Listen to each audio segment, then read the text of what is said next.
Tudo bom, gente? Eu vou fazer uma revisão com vocês nesse bloco sobre nódulo pulmonar solitário. Tudo bem?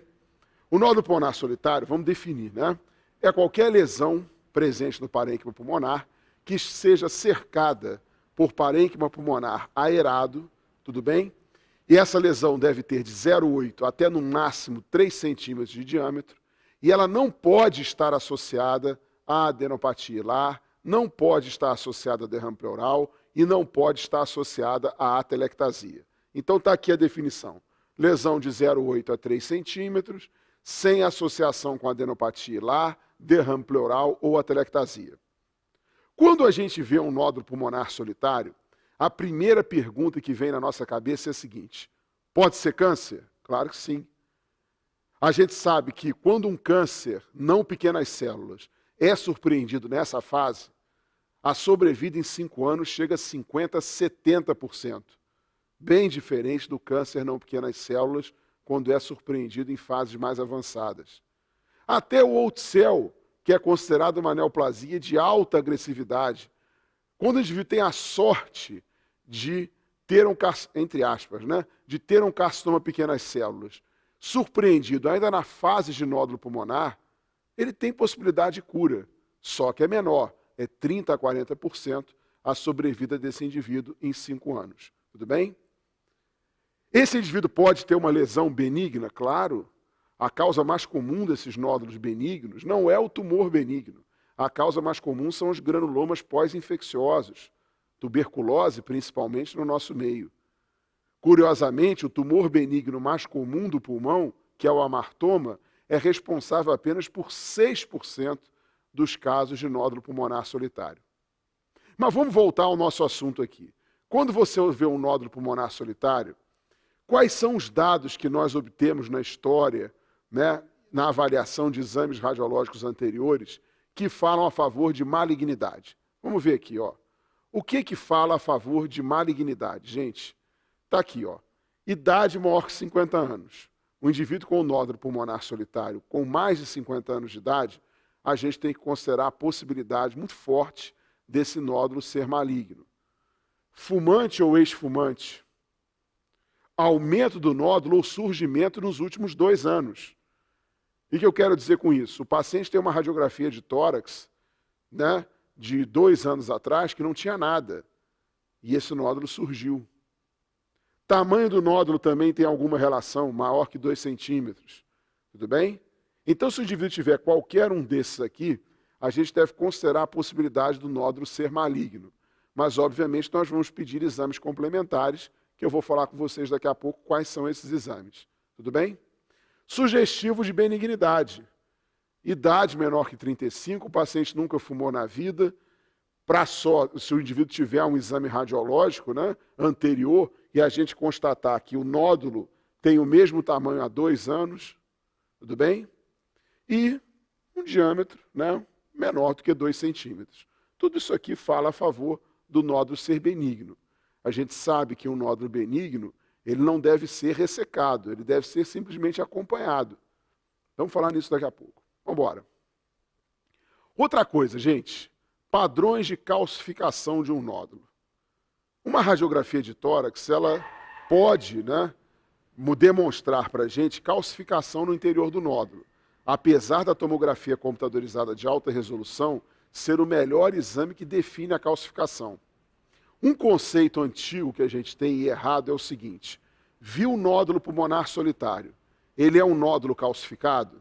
Ah, então deve ser benigno. Não é bem assim.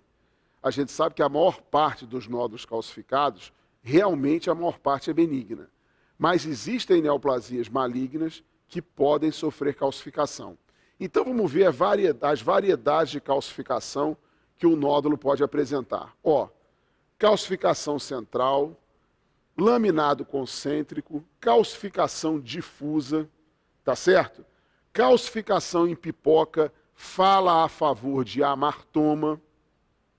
Agora, a calcificação do tipo salpicada e a calcificação excêntrica, né, onde a maior concentração de cálcio está na periferia do nódulo, são calcificações que falam mais a favor de malignidade. Então memoriza isso, salpicada e excêntrica. E memoriza que a calcificação em pipoca é uma característica do amartoma, que corresponde a 6% apenas de todos os nódulos pulmonares solitários, mas é o tumor benigno mais comum do pulmão. Vamos embora. Aqui uma imagem, uma radiografia de tórax de um amartoma, né? Calcificação em pipoca, né? E outra coisa, né, que a gente avalia no nódulo, além do seu tamanho, além de um possível padrão de calcificação que esse nódulo esteja apresentando, é o contorno desse nódulo. A gente sabe que o contorno espiculado, todo mundo lembra disso, né? Que o contorno espiculado ele é mais encontrado nos nódulos malignos. Agora, mais uma vez eu repito, assim como na calcificação, o padrão do contorno do nódulo é mais bem definido pela tomografia computadorizada de alta resolução. Tá certo? Então vamos lá, ó. Tomografia computadorizada de alta resolução. Está aqui o nódulo, tudo bem? A tomografia, ela define melhor, né? O tamanho do nódulo, os seus bordos, ela vê melhor bordos irregulares, bordos espiculados.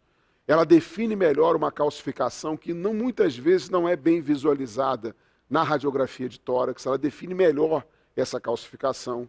Ela pode identificar nódulos pulmonares concorrentes, concomitantes, e ela pode identificar e identifica a densidade do nódulo, que é muito importante para a gente avaliar esses doentes. Tudo bem?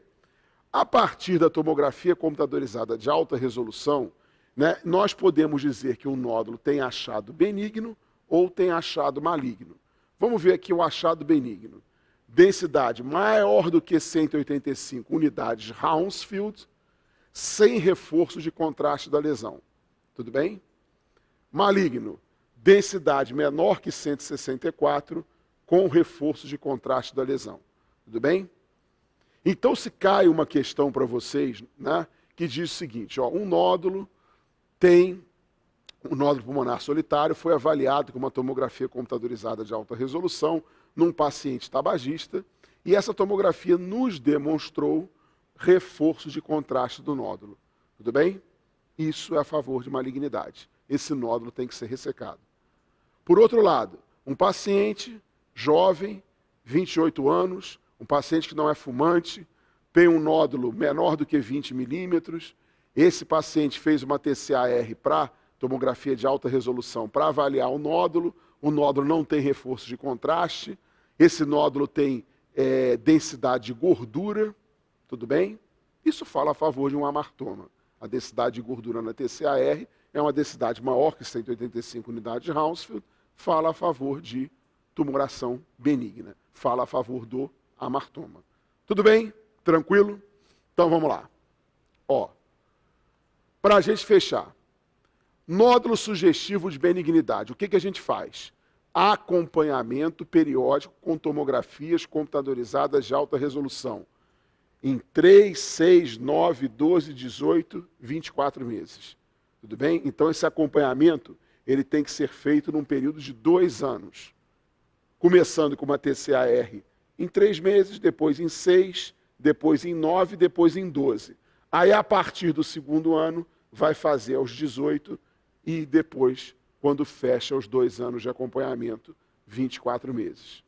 Se um nódulo é sugestivo de malignidade, a melhor abordagem para esse nódulo é uma abordagem invasiva, né? Ou seja, nós vamos ressecar esse nódulo. Esse nódulo pode ser ressecado tanto através de uma videotoracoscopia assistida, como através de uma toracotomia, né? Um procedimento, toracotomia, abriu o tórax, ressecou o nódulo. Então é muito importante vocês avaliarem isso numa questão de prova. Se o paciente tiver uma história compatível com câncer, o nódulo surgiu nos últimos 2 anos, o paciente tem mais de 50 anos, o paciente fumou ou é ex-fumante, tudo bem? Nós devemos agir, né? Nós devemos abordar agressivamente esse nódulo. Dificilmente eles pedem na prova, eles dão na prova de residência, né, a densidade do nódulo na tomografia computadorizada de alta resolução. O máximo que eles podem dar é um padrão de calcificação, que pode sugerir malignidade ou benignidade. Já vi, eventualmente, cair densidade de gordura na tomografia, falando a favor de amartoma, ao invés de um tumor maligno, mas unidades Hounsfield, eu nunca vi eles colocarem numa prova de residência. Você tem que ter noção, né? Você tem que ter um bom senso para saber quando vai intervir nesse nódulo ou quando não vai intervir. Tudo bem? Vamos embora aqui, ó. O achado de nódulo pulmonar com predominância de áreas com densidade de gordura na tomografia computadorizada sugere o diagnóstico de amartoma, tá? Duas coisas que vocês têm que saber. Amartoma, densidade de gordura, calcificação em pipoca. Tudo bem? É o tumor benigno mais comum do pulmão, mas não é a lesão benigna mais frequentemente encontrada. A lesão benigna mais frequentemente encontrada sob a forma de nódulo pulmonar solitário é o granuloma pós-infeccioso. No nosso meio, a tuberculose lidera como causa principal. Tudo bem? Vamos embora. O exame radiográfico de rotina de um homem com 22 anos de idade, não tabagista, assintomático e sem história pregressa de doença pulmonar, revela a presença de um nódulo pulmonar de 1 centímetro, um nódulo pulmonar de 10 milímetros, menor do que 20 milímetros, né? No indivíduo jovem e que nunca fumou, né? Pulmonar de 1 centímetro, sem calcificação, situado a cerca de 4 centímetros distante da pleura visceral no lobo superior direito. A tomografia computadorizada mostra que o nódulo tem bordas lisas, regulares e nenhuma calcificação. O próximo passo seria, gente, olha só, nós temos aí características, né, que nos falam a favor de benignidade para esse nódulo. Paciente jovem, não fumante, tudo bem? O nódulo é um nódulo menor do que 20 milímetros.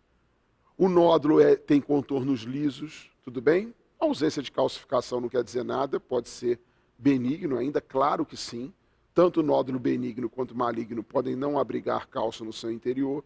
Então esquece, né, esse dado de calcificação, a não ser que fosse um dado incisivo, tudo bem? Para você decidir alguma coisa, mas a ausência de calcificação não quer dizer absolutamente nada. Confirma, um nódulo benigno pode não ter calcificação alguma, tá certo? Não é a calcificação nessa situação que vai definir o acerto da nossa questão. São as características do paciente e também as características do nódulo. Bordos lisos, menor do que 20 milímetros de diâmetro, tá certo? Então, o que a gente deve fazer com esse paciente? O próximo passo seria o quê? O acompanhamento. Tomografias computadorizadas de alta resolução. Está aqui, de tórax a cada 3 a 6 meses, pelo menos 2 anos, tá certo? Observação. A gente sabe que atualmente esse padrão mudou um pouco. É 3, 6, 9, 12, é isso aí. Depois 18, depois 24. Fechei o acompanhamento nos 2 anos. Se não houver alteração das características do nódulo, eu dou alta para o meu paciente. Beleza? Vamos embora. Ó, no decorrer de exames rotineiros em um homem de 55 anos de idade, tabagista, de um maço de cigarros por dia, foi descoberta uma lesão numular, né, com depósitos de cálcio na periferia do lobo superior esquerdo na radiografia de tórax. Tudo bem? Agora, os depósitos de cálcio são na periferia do nódulo ou na periferia do lobo superior esquerdo? Não sei. Tudo bem? O cálcio vai definir alguma coisa aqui? Não. Por quê? Porque é um homem maior que 50 anos e é um tabagista. Então nós devemos intervir nesse nódulo, independente se ele tem cálcio ou não tem cálcio. Tudo bem? Tá certo? A radiografia de tórax feita no ano anterior nada mostrava de anormal. Neste caso, a certeza diagnóstica é obtida indicando-se. Então, olha só, mais de 50 anos, tabagista, o nódulo surgiu nos últimos 2 anos. Na radiografia de tórax no ano anterior não tinha nada. Então, a gente tem que ser agressivo na abordagem desse nódulo. A abordagem desse nódulo deve ser feita através de biópsia aberta, né, do nódulo. Tudo bem? Uma toracotomia ou então uma videotoracoscopia assistida. Tá certo? Então, opção correta, alternativa C de casa. Beleza, gente? Então é isso que eu queria passar para vocês.